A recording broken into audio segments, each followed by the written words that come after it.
이 피곤한 시간에 그죠? 제가 보니까 오늘 같이 1시에 떠나셨던 분들 중에서도 조문하시려고 하셨던 분들 중에서도 여기 계시는 분들이 계시네요. 참 피곤하실 텐데 그죠? 그래서 한번 서로 인사를 했으면 좋겠는데 당신은 복의 근원이십니다. 인사하겠습니다.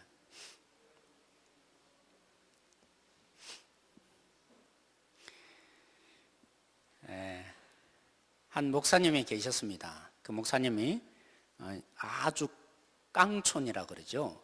시골에 부르심을 받아서 목회를 하러 갔습니다. 그런데 한 달이 안 돼서 이 짐을 사들고 그냥 다시 올라온 거예요. 그래서 아내가 깜짝 놀라서 물었습니다. 아니 당신은 내가 같이 안 가서 외로워서 다시 올라온 거야? 아니, 내가 다른 거는 다 이해가 됐는데 특별히 내가 설교할 때 성도들이 시계를 쳐다보는 거 그때는 그래도 내가 용납이 됐다. 그런데 이것만은 도저히 내가 마음 상해서 올라올 수밖에 없었다. 뭐 때문이었을까요? 성도들이 시계 보는 것까지 용납이 되었는데 그 시계를 가지고죠 이렇게 흔들어 보더라는 겁니다. 얼마나 지겨웠는지 이 시계가 안 가는 줄 알고 시계가 혹시 고장났나 싶어서 그래서 너무 자존심이 상해서 내가 올라올 수밖에 없었다. 그런 예화가 있습니다. 사랑하는 성도 여러분, 저도 보면 남자입니다. 그래서 남자라는 걸 언제 확인했냐면 남자에게 제일 중요한 게 뭔지 아세요? 뭘까요? 존심, 자존심이 중요합니다. 누가 뭐라고 한 것도 아닌데 자존심이 상했다라는 그 마음이 드는 순간에요. 오늘 우리가 함께 찬양했잖아요. 이 시선이라는 마지막 곡, 모든 시선을 주님께 드리고 살아계신 하나님을 느낄 때 내 삶에 주의 역사가 일어나고 하나님이 일하기 시작합니다. 그런 찬양의 가사대로 안 되더라고요. 제가 처음에 목사가 되기로 결정했을 때는 주님 어디든지 가겠습니다 이렇게 고백했는데 막상 자존심이 딱 무너지고 난 뒤에 보니까 그게 어디 있습니까? 주님이 보여지는 게 아니라 나만 보여집니다. 마음 상한 나만 보여지더라고요. 그 다음부터는요 하나님을 바라보지 않으니까 어려움이 이제는 절망으로 이렇게 나를 완전히 사로잡아 버리는 것이죠. 근데 그 절망이 아닌데 별거 아닌데 지나고 나면 그런데 절망이 점점 커 보이는 겁니다. 하나님이 보이지 않고 그런 부분들이 제 속에 역사하는 게 보여집니다. 제게 뭐가 중요했어요? 자존심 빼면 시체입니다. 지금은 좀 이렇게 많이 깎여서 자존심을 약간 건드려도 뭐 이제 약간 넘어갈 수는 있지만 여전히 저에게는 자존심이 때로는 중요한 것 같아요. 그런데 오늘 아브라함에게 자존심 못지않는 것을 하나님이 요구하고 있습니다. 그렇죠? 오늘 이 본문에 보시면 참 놀랍습니다. 왜 놀라우냐면 하나님이 아브라함을 부르시기 전에 어떤 사건이 일어났습니까? 바벨탑 사건이 일어났지 않습니까? 그들이 왜 바벨탑을 지었습니까? 이유는 한 가지였습니다. 그렇죠? 우리의 이름을 내자, 큰 자가 되기 위해서 그들은 바벨탑을 지어서 흩어지기를 거부한 것입니다. 근데 하나님이 그래서 진노하셔서 그들을 흩으셨는데 아브라함 한 사람을 부르시면서 뭐 하십니까? 너를 큰 이름이 되게 하겠다, 큰 민족이 되게 하겠다, 그렇게 말씀하십니다. 그런데 그 큰 민족의 의미가 뭡니까? 자기 혼자 크게 되는 게 아니라 자기도 하나님의 복을 받고 누구도요? 주변에 있는 사람들도 복이 흘러가는 사람. 그래서 저는 이렇게 표현하고 싶어요. 복의 통로가 된 사람이 아브라함이다. 그러려고 하나님이 그를 불렀다. 근데 그렇게 하기 위해서 하나님이 자기만 복 받는 게 아니라 남에게도 복이 흘러가는 그런 행복한 존재가 되게 하려고 하나님이 부르시는데 저에게는 자존심이 건드려지면 무너졌던 것처럼 어쩌면 이 아브라함에게는 저보다도 더 큰 이 자존심이 상하게 되는 문제보다도 더 큰 문제를 지금 하나님이 명령하시며 그걸 그죠? 떠나가라고 하나님이 요청합니다. 그 첫 번째가 뭡니까? 너는 이걸 버리고 가라고 하나님이 말씀하십니다. 그 첫 번째가 우리 성경에는 지금 그렇게 번역되어 있어요. 옛날에는 본토라고 번역했는데 우리 성경이 지금 어떻게 되어 있습니까? 고향집을 떠나라. 이 고향이란 말은 다시 말하면 토지를 말합니다. 그가 살고 있던 토지를 버리라는 겁니다. 우리나라야 끔찍히 이 토지의 의미를 몸소 체험하고 사는 민족인 것 같아요. 왜요? 집이 한 채 있거나 아파트가 있거나 빌라가 있으면 안정적인 나름대로 노후가 보장이 나름대로 되잖아요. 땅이 굉장히 중요합니다. 제가 옛날에 의정부에서 사역할 때도 보면 의정부 시민들 가운데 성도들이 은근히 이런 뭐라고 해야 됩니까? 이런 왠지 모르는 주눅이 들어 있었습니다. 왜 그럴까요? 제가 확신반 할 때도 잠깐 나눴는데 의정부에 대부분 오시는 분들은 그죠? 서울 쪽에 원래는 살았던 사람들인데 서울에서 집값이 오르다 보니까 어디로 밀려나요? 강북으로 밀려나고 그래서 몇 년 동안 살다가 그 집값을 전세나 월세를 도저히 갚을 수 없으니까 감당이 안 되니까 결국 어디 왔어요? 의정부라는 그죠? 나름대로 보기에는 자기는 원래 서울에 살아야 되는데 의정부로 밀려온 그래서 나름대로 이런 주눅든 마음들이 다 있더라고요. 그런 마음들을 가질 수밖에 없는 사회적인 구조 그 속에 우리가 사실은 살아가고 있습니다. 그래서 어떤 사회학자가 말하기를 오늘날 이 현대 사회가 현대판 노예 사회다라는 얘기를 종종 합니다. 왜요? 물가나 이런 모든 그죠? 토지 속에 물론 지금 우리나라도 이제 점점 일본처럼 바뀌어갈 겁니다. 집으로 토지로 그죠? 돈 버는 시대에 언젠가는 선진국처럼 우리도 그렇게 되겠지만 아직도 여전히 우리는 그런 속에 사는 것 같아요. 한편으로는 이 의미입니다. 이 토지를 버리라고 하나님이 말씀하시는데 그 정도의 문제가 아닙니다. 왜 그렇습니까? 아브라함이 살던 그 토지 자신이 생존에 문제가 달려 있습니다. 단순히 불로소득을 얻고 안정적인 노후가 보장되는 정도가 아니라 오늘 당장에 먹고 살아야 될 문제 그에게서 중요한 것이 무엇입니까? 바로 토지 문제인 것입니다. 여러분 성경에 보십시오. 이 첫 하나님의 사람 아담이 범죄했을 때 그에게 어떤 벌이 내려졌습니까? 하나님이 진노하셔서 징계를 하시잖아요. 그 결과의 모습들 중에 하나가 뭡니까? 토지가 더 이상 그가 노력한 이상의 결과를 내지 않습니다. 씨를 뿌렸다고 그죠? 100배 20배 이런 열매를 거두는 땅 그래서 땅이 저주를 받는 곳이 되어버립니다. 그리고 두 번째 사람도 마찬가지죠. 가인이 어떻게 됩니까? 살인을 했어요. 그러자마자 하나님이 그에게 벌을 내리시는데 어떤 벌을 내립니까? 토지와 관련된 벌을 내리십니다. 그는 이제 씨를 뿌리고 열매를 거두는 자가 아니라 뭐가 되라고요? 유리하는 자로 살아가라. 이게 너무나 얼토당토하고 도저히 말이 안 되니까 그래서 하나님의 이 진노를 받아들이지 못하는 가인이 어떻게 했습니까? 결국에는 하나님을 대적해서 땅에 정착하고 그죠? 가인이 에녹성을 쌓고 그 토지에 집착하는 존재로 살아갑니다. 그래서 한마디로 말하면 토지란 우리의 생존에 있어서는 절대적인 존재입니다.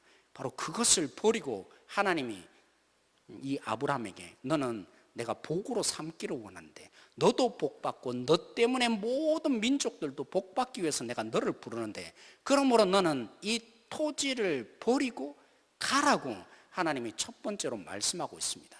두 번째, 세 번째는 뭡니까? 오늘 이 본문에 뭘 버리라고 하시죠? 친척 아비 집을 버리라는 것입니다. 물론 사랑하는 성도 여러분, 사도행전을 보면 스데반이 그죠? 이 아브라함의 역사, 이스라엘의 역사를 이렇게 쭉 얘기하는데 창세기 없는 한 정보를 우리에게 흘려줍니다. 아브라함이 원래 직업이 뭡니까? 그의 집안이 하는 일이 뭡니까? 우상을 만들어서 그래서 먹고 사는 것입니다. 여러분 세상에 그죠? 아무리 불황기가 있고 물론 당시에는 직업이라 봐야 농업이나 아니면 목동 아니었겠습니까? 자연재해의 영향을 받으면 그 한 해는 풍부함이 없어질 수도 있는 상황입니다. 그런데 고정적인 그죠? 이 수입에 흔들리지 않는 직업이 뭡니까? 종교인이에요. 저 같은 사람 이렇게 말하면 참 죄송하지만 저는 어떻게 보면 불황을 별로 죄송합니다 이렇게 비유가 되는지 모르겠지만 종교적으로 따지면 그렇다는 겁니다. 불황이 있을래 없는 것이죠. 왜요? 종교는 그런 것이기 때문입니다. 그래서 한편으로는 하나님께서 이 스데반의 입장에서 얘기를 보면 하나님께서 이 종교적인 타락한 하나님을 섬겨야 되는데 우상을 섬기고 있으니까 그 집안에서 떠나게 하는 의미가 나름대로 있을 것 같아요. 그러나 사실은 그 당시에 그보다도 더 중요한 문제가 이 이스라엘 아브라함이 부르심 속에 있습니다. 여러분, 친척이 뭡니까? 고대 사회의 친척이 뭡니까? 고대 사회의 아비가 뭡니까? 제가 사는 옛날 태어났던 고향이 가천동이라고 대구에 있는 거죠. 이쪽입니다. 그 가천동 지역에 보면 뭐 지금도 뭐 시골 같은 데 보면 그렇잖아요. 서씨 집안들이 이렇게 쭉 자리 잡고 있습니다. 서씨 집안이 함께 뭉쳐서 사는 것이죠. 그런 사회라고 보면 됩니다. 서씨 집안이 있으니까 때로는 물론 눈치 보고 살아야 될 때 뭐 다 아는 집안이니까 뭐 이렇게 서로 그죠? 예의도 차려야 되고 뭐 불편함도 참 많이 있지만 유익이 있습니다. 어떤 유익이 있습니까? 혼자 살 때보다도 함께 있으면 혼자서 하지 못하는 일들이 집안에서 해결해 줄 때가 있던가요, 없던가요? 종종 있습니다. 내가 해결하지 못하는 그 문제들을 집안에서 뭔가 돈을 내거나 뭔가를 이렇게 해서 큰 힘이 되어서 그죠? 함부로 건들지 못하도록 그런 힘이 되어주는 것이 집안인 것입니다. 어디 그뿐입니까? 고대 사회에서 집안이라는 것은 뭡니까? 자기를 막아줄 수 있는, 서로 적과 적이 되어서 서로 영토 싸움을 하고 그죠? 뭉쳐서 이겨나갈 수 있는, 자기의 목숨을 지켜줄 수 있는 유일한 해결책이 뭡니까? 그 동네에 살고 있는 집안인 것입니다. 때로는 보면 제 아이를 보면 제가 언제 가장 불쌍하다고 느꼈냐면, 제 아이는 하나잖아요. 친구들 아니면 동생들하고 이렇게 같이 놀다가 이렇게 다툼이 약간 벌어졌어요. 근데 평소에는 자기 형제끼리 별로 이렇게 사이도 안 좋았는데, 조카들이 그랬는데 이제 서로 제 딸과 서로 관계가 안 좋으니까 누구끼리 뭉쳐요? 평소에는 형제끼리 그토록 싸우고 이제 시언니를 그토록 막 서로 좋아했는데 막상 문제가 생기면 누구 편이 됩니까? 결국엔 자기네들끼리 놀더라고요. 그래서 이 서러움을 굉장히 당하는 것을 종종 봅니다. 그게 집안인 것입니다. 아무리 서로 분쟁이 있고 별로 안 좋은 일이 있다고 궁극적으로 가장 큰 어려움이 있을 때 누가 함께 뭉칩니까? 이 핏줄은 어쩔 수 없습니다. 땡기는 것이죠. 그게 무엇입니까? 바로 오늘 아브라함 속에 있는 단순히 우상을 버리고 떠나라는 문제가 아니라 그를 유일하게 지켜줄 수 있고 그를 보호해주고 그를 막아줄 수 있는 안전장치, 방패가 무엇입니까? 바로 오늘 여기에 아브라함에게 요청한, 너는 그 자리를 떠나서 가라고 한 바로 거기에 있는 혈육이고 그렇죠? 집안의 문제인 것입니다. 아비 집을 지금 떠나라고. 그래서 아비 집을 떠난다는 것은 정말 이 맹수 사회에 어떻게든 서로 잡아먹으려고 설치는 이 사회 속에 날 좀 잡아먹으세요, 홀혈단신으로 그들 속에 노출되는 것과 똑같은 일을 아브라함에게 지금 하나님이 요청하고 있는 것입니다. 여러분 생각해 보십시오. 무능력합니다. 지금 먹고 살 것을 걱정해야 되는 존재입니다. 그런 존재가 어떻게 복을 받고 복을 남에게 나누어 줄 수 있는 존재를 알 수 있겠습니까? 그는 지금 그저 줄이 없어요. 그의 뒤를 봐줄 수 있는 끈이 하나도 없는 존재로 그냥 세상 가운데 나가고 있는 것입니다. 그런 연약한 존재가 어떻게 복받는 존재이고 또 남에게 복을 나누어 줄 수 있는 그런 존재라고 감히 세상이 판단해 줄 수 있겠습니까? 사랑하는 성도 여러분, 그러나 우리는 알아야 합니다. 본토 친척 아비 집을 떠나는 이 아브라함, 여러분 아무리 많은 것을 가졌다 할지라도, 그래서 일부를 다른 사람에게 기부하고 나누어 주는 사람이라 할지라도 그가 나누어 주는 것은 결국 뭡니까? 그가 가진 것 중에 세상에 가진 모든 것을 나눠 줄 수는 없는 것입니다. 일부만, 물질적인 것이든지 어떤 것의 일부만 우리에게 혜택을 줄 뿐입니다. 그러나 본토 친척 아비 집을 떠난 사람, 그래서 안전장치 하나 없고 믿을 구석 하나 없지만 그에게는 누가 있는 것입니까? 하나님이 계십니다. 세상 전부를 가지고 계신 하나님이 그 속에 계신 것입니다.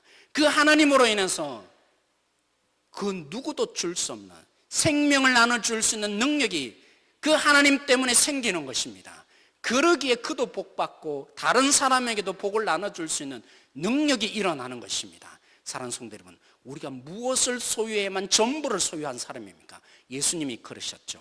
너희에게 육체를 멸하는 자를 두려워할 것이 아니라 너희의 육체와 생명을 멸하는 자를 두려워하라고.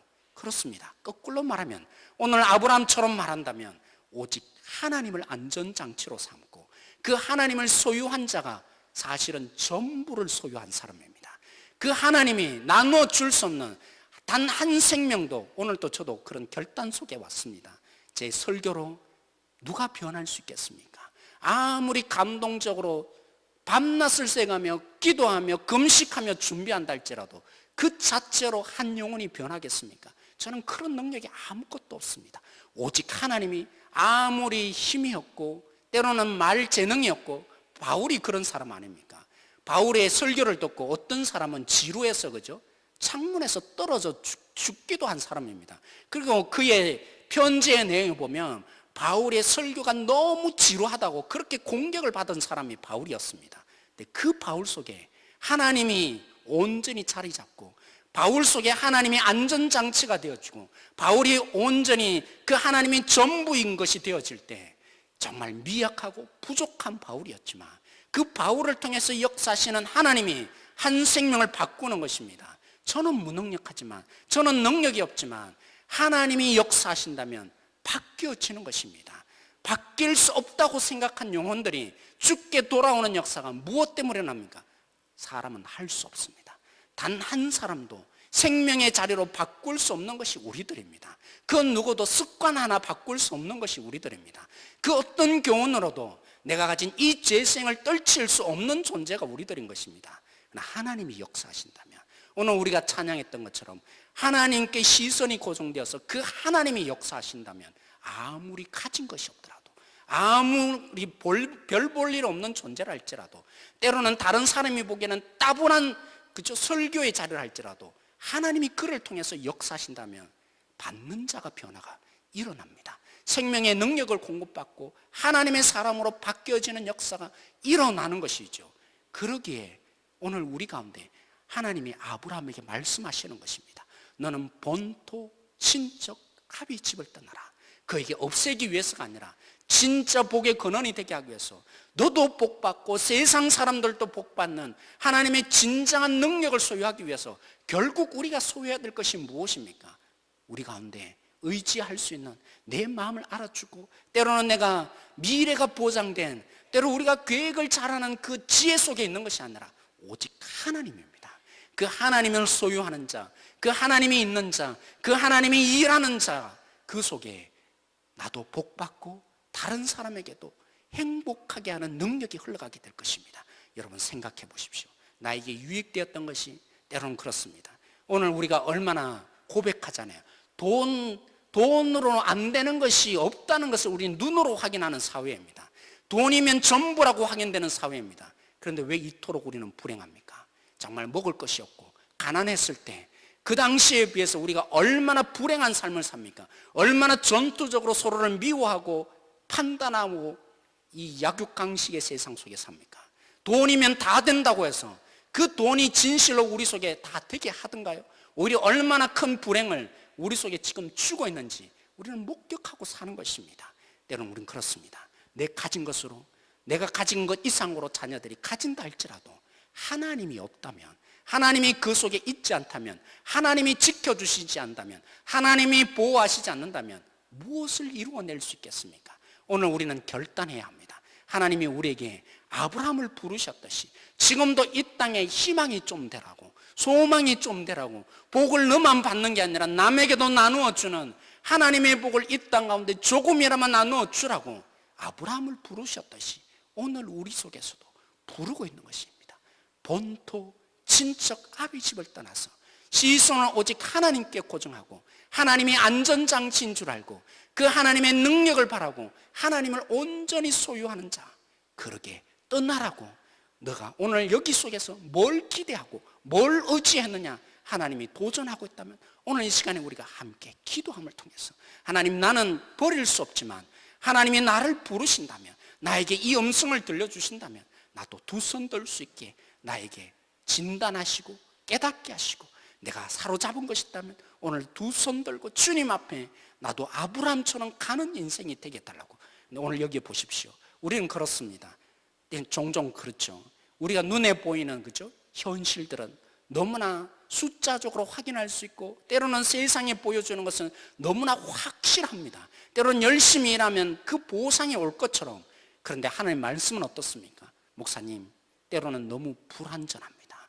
너무나 확인이 안 되고 너무 그죠? 미래가 안 내다 보입니다. 하나님은 그렇게 말씀하시지만 내가 어떻게 보이지 않는데, 그 결론이 보이지 않는데 어떻게 순종할 수 있겠습니까?